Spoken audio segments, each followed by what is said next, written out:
se colocar pelo watt, né, pela potência. Como ali aquela carga você consegue mensurar de forma mais equilibrada, aí sim faria sentido você... Que não adianta você entregar muita energia para ele, você tem que entregar uma faixa específica de corrente para ele poder funcionar. A tecnologia muda e essa correlação entre watts...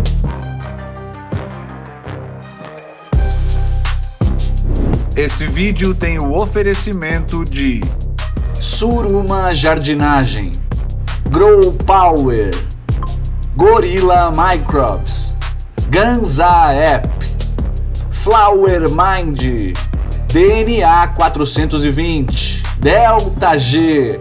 Simbora então, Tico! Pô, eu tava com saudade dessa aula, essencial, cara. Bora que bora, Natural Mystic Ganja, bora que bora, porque assim, entender muito bem, né, esses aspectos de iluminação pro seu cultivo, independente se é indoor ou se é outdoor, é muito relevante, é muito importante. O sol, né, ele é fantástico porque ele é uma das coisas muito importantes para a natureza como um todo e para sua planta não vai ser diferente, mano. Massa! Vamos ver então, luz, radiação e fotobiologia das plantas. Aqui a gente sempre começa na essência, né, Tico? Na natureza, a gente vai entender como que a planta se comporta na natureza para tentar fazer essa simulação dentro de um espaço fechado. E claro, em termos de iluminação, o que a gente vai levar como referência luminosa é o sol, né, Tico? Não tem outra questão. E aí a gente sabe que o sol ele se comporta de diferentes formas em cada época do ano. Às vezes tem a mudança da temperatura da cor, tem as mudanças ali dos espectros luminosos também, e tudo parte dessa fotossíntese, né, cara? Exato. O que é importante deixar claro, Natural,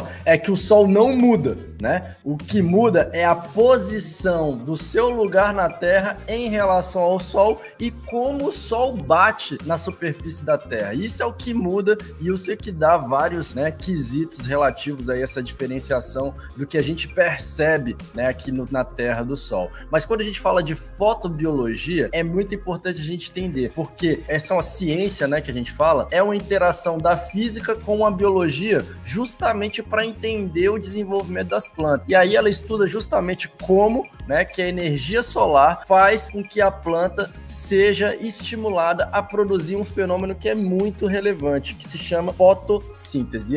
E esse fenômeno que a gente vai falar aqui. Massa demais, Tico. Então, para começar a entender então, né, explica pra galera o que do fluxo luminoso do sol a planta absorve e como que isso pode ser levado para uma lâmpada, que a gente vai ver diversos tipos de lâmpada, cada uma vai chegar mais próximo desse tipo de espectro. Exato. Antes de falar do espectro natural, quero falar um pouquinho ali da fotossíntese, né? Porque a fotossíntese, nesse slide aí que a gente está mostrando, ela é justamente esse lugar onde a planta consegue transformar energia luminosa em energia, né, para o seu desenvolvimento, para poder produzir a sua célula vegetal, para poder engordar, para poder se desenvolver. Quando a gente está analisando lá no Ganza.app o desenvolvimento das plantas e fala, tá faltando luz, tá com pouca luz, a gente consegue perceber que a planta tá num determinado período, né, ali do seu desenvolvimento com algumas características, como o Thiago Reis estava falando. Ela só tá com 3 pontas as folhas e ela já devia estar com 5 pontas. Então isso pode ser, né, entre outras coisas, falta de possibilidade dela estar produzindo essa energia para desenvolver. Mas quando a gente está falando de fotossíntese, a gente está falando da planta recebendo energia luminosa. Essa energia luminosa, ela tá se associando a gás carbônico e aí ela vai fazer o quê? Vai beber água e com essa água ela vai puxar os nutrientes. Para quê no final? Para produzir o que a gente chama de glicose, e essa glicose que vai ser a energia para o desenvolvimento, para a duplicação das células vegetais. É essa glicose que vai alimentar todo o rolê da plantinha para ela se desenvolver, duplicar suas células e crescer. Para isso, né, acontecer, ela vai precisar então dessa energia luminosa e vai acabar soltando oxigênio, né? Então ela vai consumir CO2 na fase clara da fotossíntese e jogar oxigênio para fora. Mas existe uma fase escura da fotossíntese. Existe também, a planta também faz fotossíntese no escuro, só que ela inverte esse processo. Ao invés dela estar consumindo o CO2, ela vai estar consumindo oxigênio e jogando CO2 para fora na fase escura das plantas. Tem até uma aula top aqui no canal com o Rafa da Surma Jardinagem falando desse processo exatamente, né? Até a polêmica, as plantas dormem, né? Então, como o Tico tá explicando aqui, não, elas não dormem, elas só mudam os seus processos hormonais e a fase escura também é muito importante, principalmente na fase de floração da planta ali que a gente vai ver. Tico, fala um pouco desse espectro luminoso e essa tal da faixa par, né, cara? Isso é que é interessante perceber, né? Porque ao longo de vários estudos, né, que tem várias fontes, né, de vários jeitos, a gente foi percebendo que a planta desenvolve essa fotossíntese, ou seja, é estimulada a fazer fotossíntese. Não é qualquer luz que vai fazer isso. Não é todo o espectro luminoso do sol que vai fazer isso. Porque se fosse isso, a gente não ia conseguir simular, porque ninguém consegue imitar o sol, né? O sol é uma estrela muito complexa que emite muitas faixas de radiação. Porém, a gente começou a descobrir que existe uma faixa específica de iluminação que o sol emite, ou seja, de radiação que o sol emite, que faz com que a planta faça sua fotossíntese. E é essa faixa que a gente precisa simular. Até 1971, a gente chamava essa faixa de faixa par, ou seja, os estudos permitiam que a gente entendesse que o sol era estimulado por uma faixa específica, que chamava faixa par. Mas, em 2019 ou 2017, se eu não me engano, estudos novos começaram a mostrar que não é só essa faixa par que faz com que a planta faça fotossíntese. 2021. Não é só essa faixa par, mas sim uma faixa maior, ou seja, outros pontos específicos dessa faixa que o sol emite é importante para essa produção de fotossíntese que vai estimular nessa produção de energia química da planta. Então, além daquela faixa par, surgiu agora o que a gente chama de faixa epar, que tem esses outros picos aí fora daquele espectro que antes ia de mais ou menos de 400 até, né, 700 nanômetros, agora a gente tem picos para lá do 350 e tem picos para lá do 750, 850, que a gente chama os vermelhos profundos, né? E também tem os picos dos UVs, né, e de outras radiações que também são importantes para esse processo. Então, cada lâmpada vai trazer, né, um espectro que vai estar mais próximo desse espectro da faixa epar ou mais distante. É o que dá aquele indicativo que aquela lâmpada é boa para o cultivo ou não é tão eficiente. É mais ou menos isso. Exato. A função de uma lâmpada no cultivo indoor vai ser justamente a de fornecer, no mínimo, essa faixa epar, ou seja, um bom desenvolvimento, um desenvolvimento adequado, como se a planta estivesse no sol, vai ter que ser feito por uma lâmpada que produz essa faixa epar.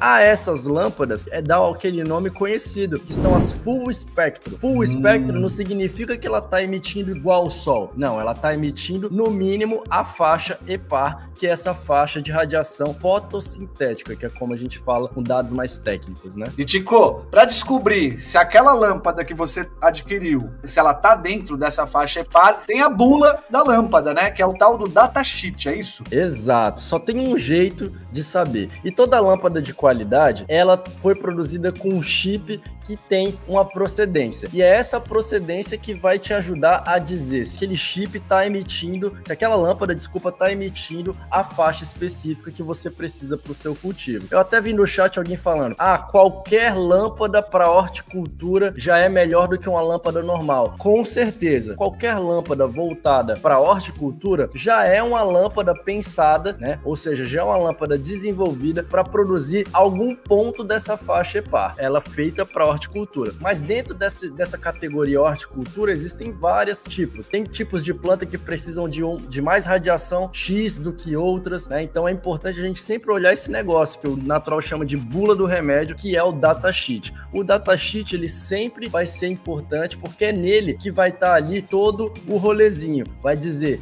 que tipo de espectro está emitindo aquele chip, qual é a característica de tonalidade e temperatura que aquele chip está fornecendo para sua lâmpada, qual é o grau de radiação emitida por cada temperatura que aquele chip atinge. Então é bem importante a gente sempre pedir o datasheet do LED produzido pelo seu fabricante, justamente para você ter as informações mais adequadas dentro do possível. Show de bola, né, galera? Então você que quer saber se a tua lâmpada está entregando faixa epar, que é tão importante para o desenvolvimento da planta, recorre aí ao datasheet. E agora a gente vai entender um pouco melhor, né, esses parâmetros das lâmpadas. Quando a gente adquire a lâmpada ali, a gente vai ouvir falar dos watts, dos lumens, do ppfd, né? São os 3 principais aí que a gente ouve, mas tem o tal do DLI, o tal do micromols por centímetro quadrado, né? Vamos entender um pouco cada um desses conceitos. Exato, a gente destacou 3 conceitos que são os mais difundidos aí nesse comércio de lâmpadas para cultivo indoor de ganja. Tem um que é bastante disseminado,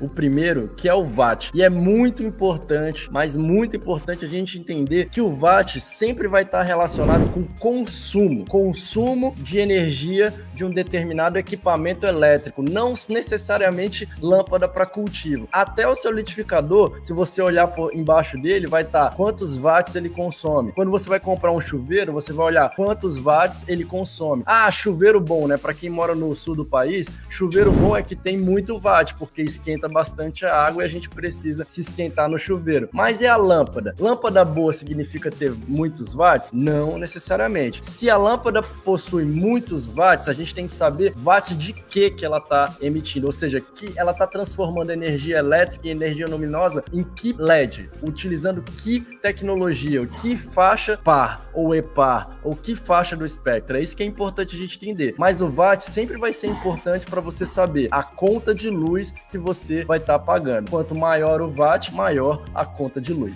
O Tico sempre brinca, né, que se o watt fosse o que seja o diferencial aí na tua lâmpada, você coloca aí esse chuveiro dentro do grow e beleza, né, cara? Vai ter um monte de watt ali. O importante de entender é isso, né, cara? O watt vai ser a conta de luz. Então, lá no final do processo, Tico, talvez faça sentido você fazer essa conta. Quanto que eu rendi nessa quantidade de watts que eu gastei ao longo desse período? Para saber, né, quantos gramas por watt ali você tá conseguindo levar no teu cultivo, né? Exatamente. Essa, na minha opinião, é a melhor razão que você tem que entender para você escolher o watt como uma medida padrão para você definir a sua lâmpada. Bom, tá bom quando? Tá bom quando eu tô gastando poucos watts e produzindo muito. Significa que eu tô gastando menos e tendo uma produção alta, ou seja, eu tô sendo eficiente no meu cultivo, entendeu? Exato. Isso é pulo do gato. Mas, né, se você tem muitos watts de um painel, né, com um chip adequado, significa que você tá emitindo muita faixa EPAR. Também uma boa relação para você entender. Boa. Tico, talvez essa questão de ficar mais conhecido o watt, né, dos cultivadores, principalmente das antigas, se ligar no watt é porque antigamente só tinha as lâmpadas de vapor, né, as HPS, HQI, e lá aí sim faria sentido você se colocar pelo watt, né, pela potência, como ali aquela carga você consegue mensurar de forma mais equilibrada, aí sim faria sentido você potencializar o watt. Mas nas lâmpadas de LED, como a gente vai ver, isso não é uma correlação de entrega luminosa junto com a potência, o watt, né? É isso.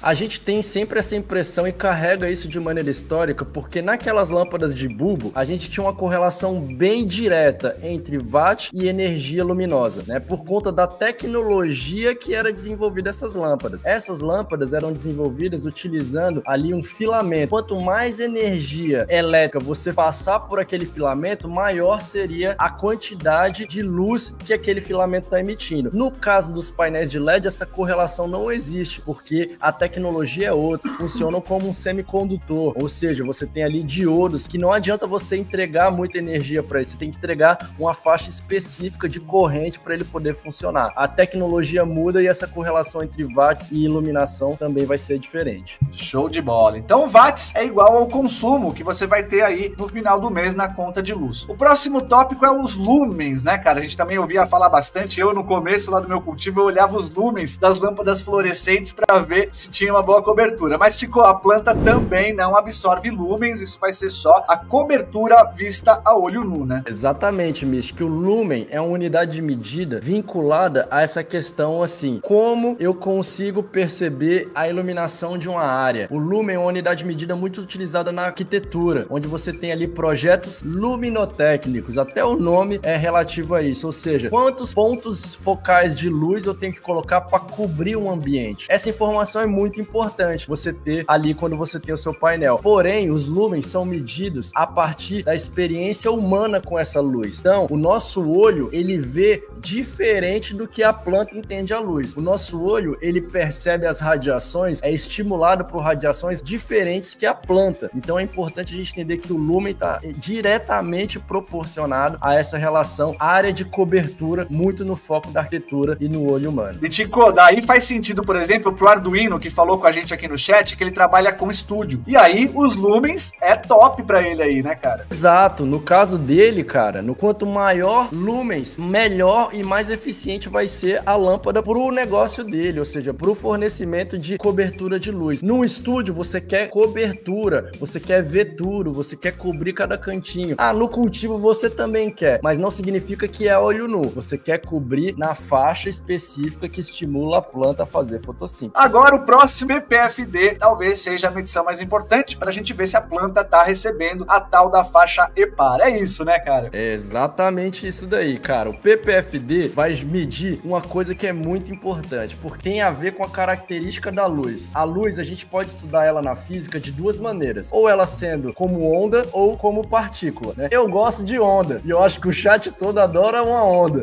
né? Mas entender a luz como partícula é bom demais também, principalmente para as plantas. E o PPFD é uma medida muito interessante, porque essas partículas que a luz, que o sol emite, que uma luz, né, de cultivo emite, que qualquer outra luz emite, elas têm a frequência daquelas energias da faixa EPAR. Quanto maior a quantidade de partículas emitidas por uma fonte luminosa naquela frequência, maior vai ser o PPFD, que é justamente essa densidade de fluxo de fótons fotossintéticos que mede essa capacidade de estímulo da planta a fazer fotossíntese. Ou seja, quanto mais partículas emitidas por uma fonte, maior vai ser a vontade da minha planta de fazer fotossíntese. Maior o PPFD, maior fotossíntese, maior desenvolvimento da planta, maior crescimento, maior mitose, meiose, consumo de nutrientes e a planta feliz e produção de resina. Massa demais, ó. Daqui a pouco a gente responde aqui o Osias, ó. Para cada fase da planta, uma margem de PPFD ideal. Com certeza. A gente vai ver que plantas pequenas requerem uma menor porcentagem disso e quanto mais ela vai avançando ali na floração. Agora tem uma pergunta boa aqui, Tico, tanto do Murilo quanto da Gabi. Eles perguntam, excesso de luz faz mal também para a planta? Esse excesso de PPFD? Explica um pouco. Faz mal sim, já existem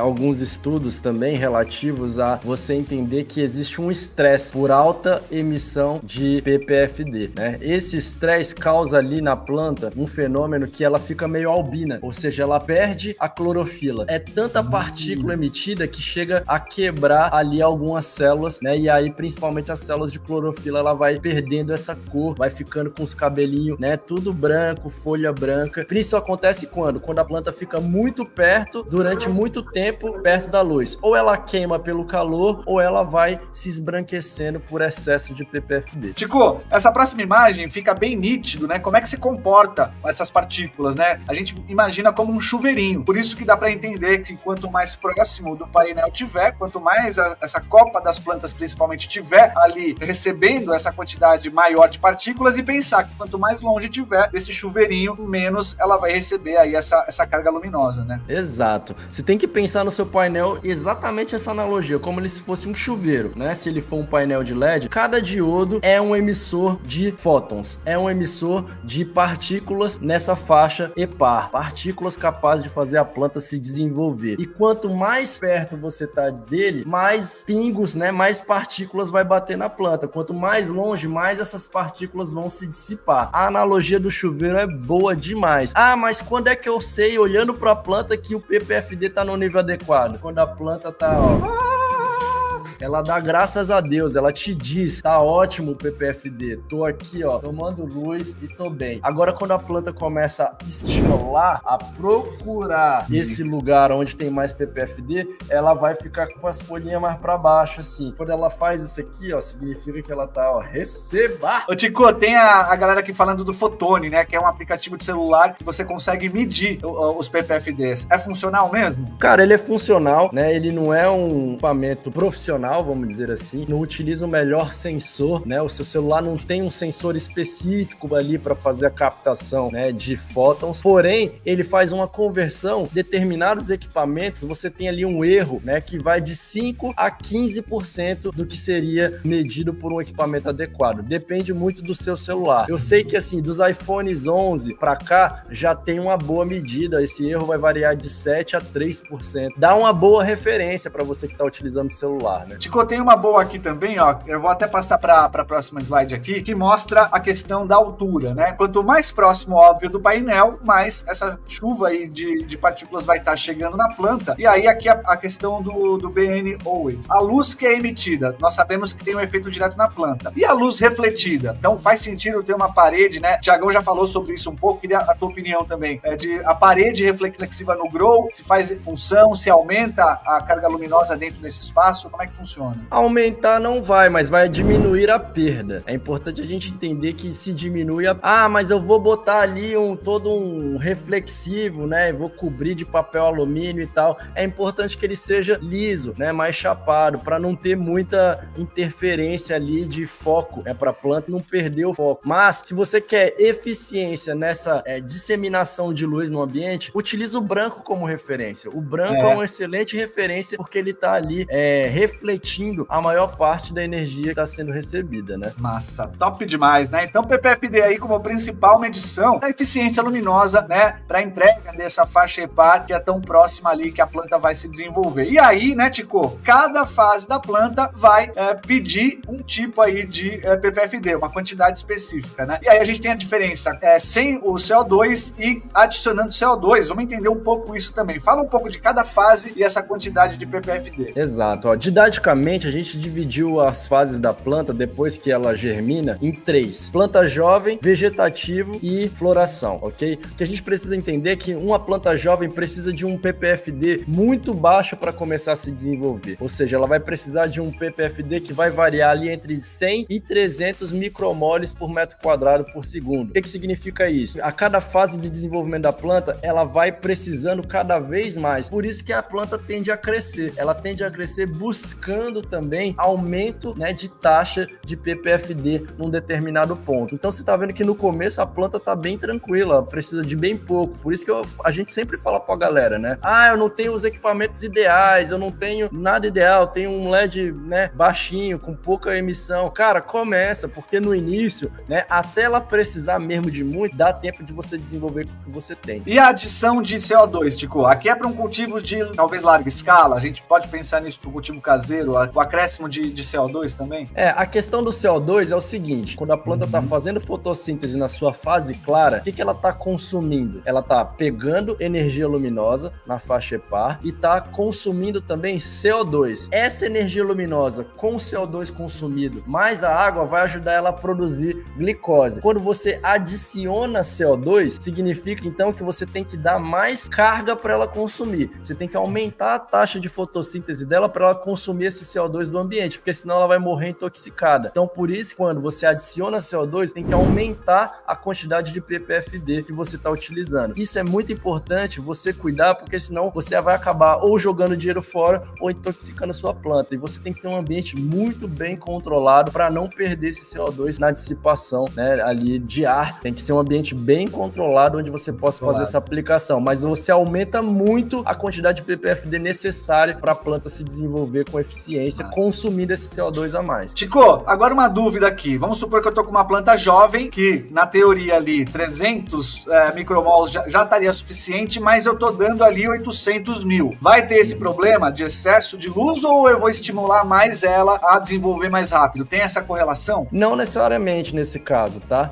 Você não vai estar estressando ela. O máximo que pode acontecer é ela passar por essa fase mais rápida. Ou seja, ela vai ter uma taxa fotossintética maior do que ela teria se tivesse nessa faixa de 100 a 300 ou de 500 a 800 com CO2. Você com 1000 ppfd entregando para uma planta jovem, né, significa que você vai estar dando a oportunidade dela se desenvolver mais rapidamente. Ela vai ficar mais estricnadinha. Assim, né? Então, na teoria, eu já posso distribuir de 800 a 1000 desde o começo? Eu gosto. Se eu quero velocidade de cultivo, se eu quero, né, ter o meu perpétuo rápido, eu gosto de entregar tudo desde o início. Tem gente que tem, né, que gosta de usar o dimmer ali para ficar regulando e tal. Ou, né, deixar mais alto o painel, ou, né, deixar o painel mais alto também é uma. Eu gosto, e eu e Natural já brigamos muito, que eu sempre deixava o painel alto, né, mas eu gosto de entregar tudo que o meu painel tem desde o início para aumentar esse tempo de desenvolvimento da planta, né? A taxa fotossintética alta, a planta vai se desenvolver mais rápido se você tiver luz e outras características. Tico, onde que o clone entra aqui, nessa entrega de PPFD? dê? Uma planta jovem ou já numa planta de vegetativa ou de floração? O clone, ele vai estar ali na planta jovem, né? Você vai estar trabalhando ele ali com a planta jovem, né? Fazer um convite aqui, ó, pra, né, cara, aqui no canal você vai encontrar, além de toda a programação gratuita aqui do canal, se você gosta aí do nosso conteúdo, quer ajudar a fortalecer, sabe que aqui a gente de membros não é monetizado, então uma das formas aí de você adquirir conhecimento e ajudar o canal, vem aí, ó, para os nossos cursos online e a nossa mentoria, a nossa consultoria aí, toda semana você vai ter aquele encontro marcado. E aqui, Tico, informação de qualidade e direcionada com toda a bancada aqui do canal, cara. Ah, vitalício, tem, ó, módulo novo do Mystic, módulo novo de Churuganja, de Rafael já prometeu um módulo hoje, não acaba, tá? Não acaba.